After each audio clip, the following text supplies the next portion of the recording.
This is your 420 Radio News for Friday, April 4th, 2014. I'm Russ Belville. The Obama administration has signaled that it would support a rescheduling of marijuana. Speaking in front of the House Appropriations Committee this morning, Attorney General Eric Holder told lawmakers, quote, "We'd be more than glad to work with Congress if there is a desire to look at and re-examine how the drug is scheduled. And as I said, there is a great degree of expertise that exists in Congress," end quote. Cannabis is currently a Schedule I drug, meaning it is a dangerous drug of abuse with no medical utility. Moving cannabis to a lower schedule could benefit medical research and allow dispensaries to deduct normal business expenses. Holder added, quote, "It is something that ultimately Congress would have to change, and I think that our administration would be glad to work with Congress if such a proposal were made," end quote. Yet, the Controlled Substances Act specifically grants him the authority to, quote, "remove any drug or other substance from the schedules if he finds that the drug or other substance does not meet the requirements for inclusion in any schedule," end quote.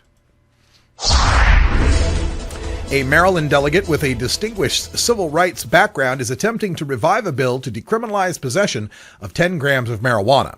Delegate Kiefer J. Mitchell Jr. proposed an amendment that would rescue the bill that had been killed by the House Judiciary Committee in lieu of a 2-year task force to study the issue.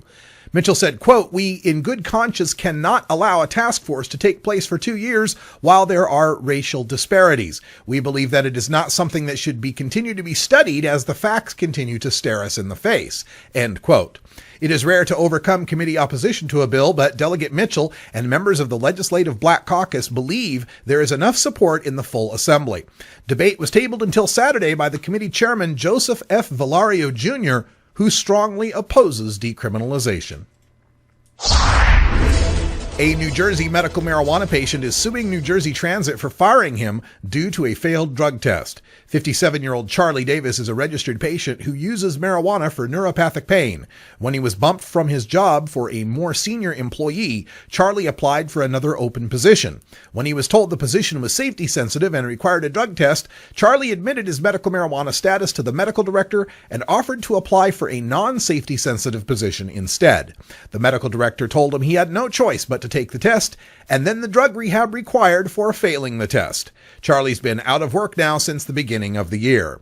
When asked about Charlie's case, a New Jersey Transit spokesman cited federal transportation regulations requiring drug testing.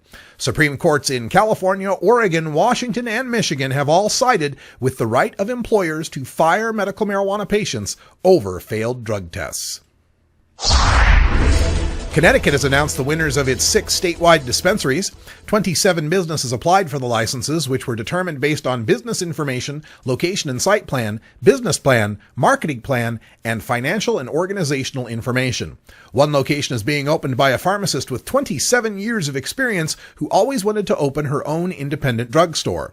She will be participating in a program that collects survey information from patients on the cannabis varieties they use for their ailments and makes that data available to researchers. Connecticut now has just shy of 2,000 registered medical marijuana patients. Governor Chris Christie of New Jersey might consider allowing adults to use medical marijuana edibles, but will absolutely, positively not legalize marijuana. The embattled governor recently approved changes to the state's restrictive medical marijuana law to allow only minors to use medicated edibles. Christie was asked by the mother of a 14-year-old who suffers severe epilepsy, quote, "What happens when my son turns 18 and can no longer eat the edibles as allowed by law?" Governor Christie said he would be willing to work with doctors as they look at that, and he'd be listening to the doctors, but basically deflected the question, adding, "I'm not going to make marijuana legal in this state for recreational use. I'm not going to make it decriminalized. I am not going to turn our state into a place where people fly into to get high. And if people want legalized marijuana in the state, elect a new governor," end quote. Actually, Governor Christie, people are flying into New Jersey to avoid LaGuardia Airport, but if removing you from office is what it takes to legalize, challenge accepted.